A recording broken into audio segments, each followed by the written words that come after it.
Un immeuble d'inspiration parisienne, emblématique de l'architecture des grands boulevards. Voilà le destin promis à l'ancien siège d'Actiris. Ce sont des investisseurs brugeois qui vont lui redonner vie, séduits par son caractère et qui parient sur le potentiel du piétonnier. C'est un avantage. Depuis qu'il y a ce piétonnier, il y a une explosion dans le chiffre d'affaires. Déjà, je vois ça chez notre locataire Deleuze.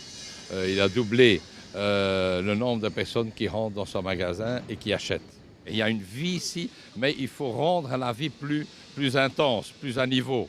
Et c'est pour ça qu'il faut restaurer tous les bâtiments pour qu'on attire aussi un public meilleur. Le bâtiment rénové aura plusieurs fonctions. Commercial au rez-de-chaussée avec le maintien du magasin qui sera agrandi et l'implantation à côté d'une enseigne italienne qui s'étendra au premier étage. À la fois supermarché et restaurant, le tout sur 3500 mètres carrés. Au-dessus, 3 étages de bureaux en coworking et du 5e au 8e, 55 appartements locatifs sous la forme de co-living.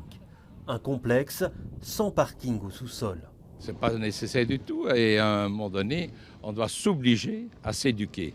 On met à la disposition 166 vélos électriques plus 5 voitures électriques pour tout le bâtiment. Et si on continue à faire des parkings, eh ben on va continuer à utiliser les voitures, on va continuer à vouloir rentrer dans les villes, à se parquer devant la porte. Ça ne va pas. Alors, il faut des décisions claires et nettes. Stop les parkings. Le chantier qui débutera en 2023 s'étalera sur 3 ans. Pas de précision à ce stade sur le montant de l'investissement.